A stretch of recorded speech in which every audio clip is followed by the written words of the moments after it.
Assalamualaikum warahmatullahi wabarakatuh. Perkenalkan, saya Laila Rahmawati Dewi, peserta Latsar CPNS 2025, Angkatan 1, Kelompok 2, Pemerintah Kota Cirebon. Di sini saya akan menyampaikan resume pembelajaran saya hari ini, yaitu tentang adaptif dan kolaboratif.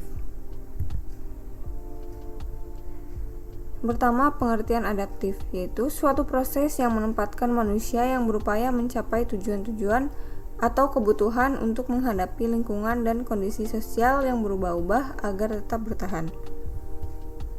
Selanjutnya, ciri-ciri adaptif ada 6. Yang pertama, melihat peluang di mana orang lain melihat kegagalan.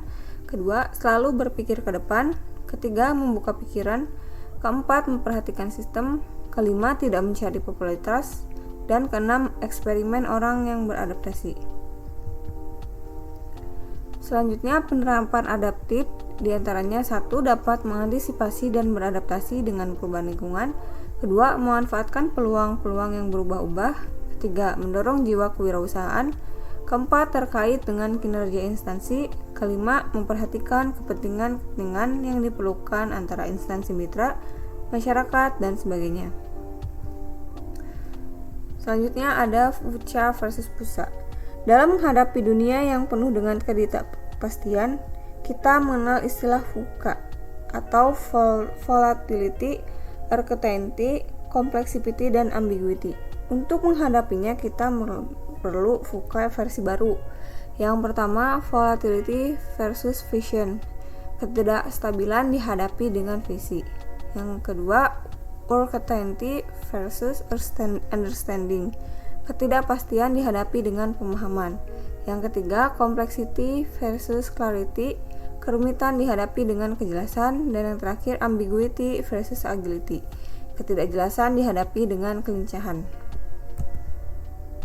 Selanjutnya, kolaboratif merupakan suatu proses di mana pihak-pihak dengan keahlian yang berbeda yang melihat berbagai aspek dari suatu masalah dapat secara konstruktif mengeksplorasi perbedaan dan menemukan solusi baru terhadap masalah yang akan lebih sulit diselesaikan tanpa adanya sudut pandang satu sama lain. Kriteria kolaboratif ada 6. Yang pertama, forum yang diprakarsai oleh lembaga publik atau lembaga. 2. Peserta dalam forum termasuk aktor non-state. 3. Peserta terlibat langsung dalam pengambilan keputusan dan bukan hanya dikonsultasikan oleh agensi publik. 4. Forum secara resmi diatur dan bertemu secara kolektif. 5. Forum ini bertujuan untuk membuat keputusan dengan bahkan jika konsensus tidak tercapai dalam praktik. Dan yang keenam, fokus kolaborasi adalah kebijakan publik atau manajemen. Selanjutnya, proses kolaborasi ada 5, yaitu yang pertama, trust building, yaitu dengan membangun kepercayaan dengan stakeholder mitra kolaborasi. Yang kedua, face-to-face dialog atau melakukan negosiasi dan baik dan bersungguh-sungguh. Yang ketiga, komitmen terhadap proses, yaitu pengakuan saling ketergantungan, sharing ownership dalam proses, serta keterbukaan terkait keuntungan bersama. Yang keempat, pemahaman bersama yang mana berkaitan dengan kejelasan misi, definisi bersama terkait permasalahan, serta mengidentifikasi nilai bersama. Dan yang terakhir yaitu menetapkan outcome antara.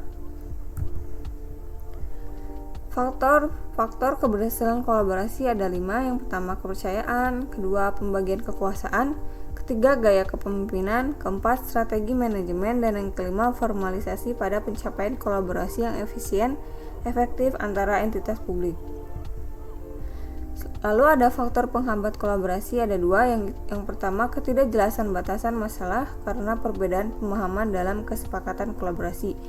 Yang kedua, dasar hukum kolaborasi juga tidak jelas. Mungkin sekian materi yang bisa saya sampaikan. Semoga materi yang saya sampaikan dapat beri manfaat untuk kita semua. Terima kasih. Wassalamualaikum warahmatullahi wabarakatuh.